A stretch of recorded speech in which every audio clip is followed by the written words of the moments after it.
to build a deck on the back that I designed. It's a two-tiered deck. The materials for the deck were around $1,200, and to build the deck was approximately another $1,200. So what I had him do was build this. It's attached to the concrete pad. It gives you a much larger entertaining space because the house is relatively small inside.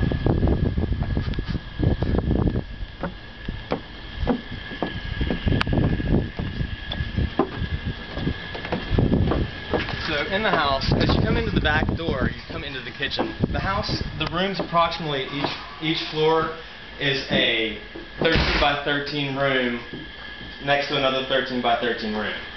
The kitchen was a huge disaster almost. It was set up such that you had the refrigerator against this wall, you had the sink here. Things were just not, it wasn't conveniently located, and there was no dishwasher in the house. So I gutted the kitchen, ripped out the flooring, exposed the brick wall, and this was a small, unusable closet. I ripped it out and made it a wine bottle storage area. I'm single and the house will never actually accommodate more than a small family or even a couple. So it's going to be set up to entertain. As you can see, I have ripped the carpet out everywhere.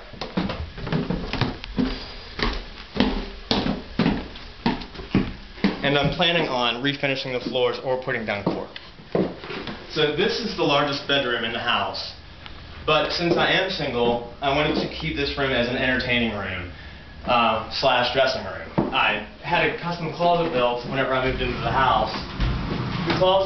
The price to build the closet was about $1,700. The framing of the closet itself was about $1,200, and then the doors were another $5. I built in everything in the closet. It's set up to be an entertaining media center.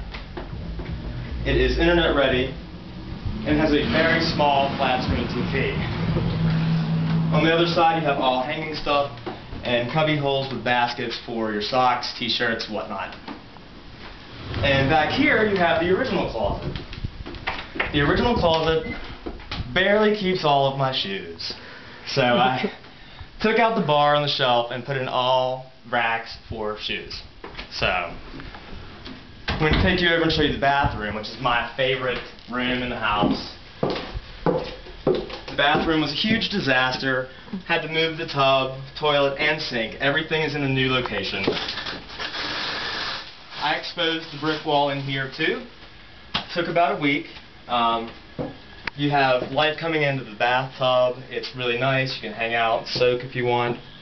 And the slate floor was ideal. It continued with the naturalism of the house.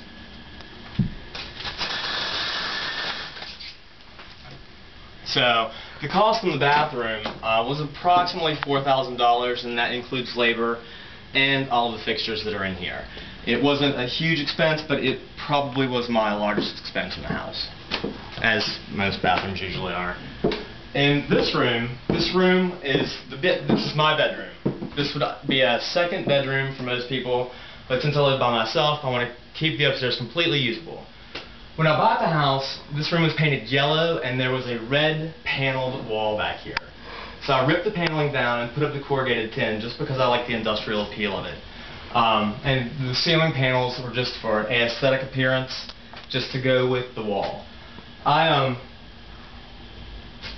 moved everything in here, and the total cost of the room was minimal. The bed was $75 at a thrift store. It's an antique 1890s brass bed. The trunk was a gift from my mother. And everything else was, it was a minimal cost. All total, this room was probably $400. This is another closet that I'm not going to show you the inside of because I have stashed everything, and God only knows what else is in here, because I needed to clean this room out to be able to shoot this for you guys. And that's my house in Pittsburgh. All total, I've probably spent, including labor, $16,000. So I have a total of about $80,000 invested in the house.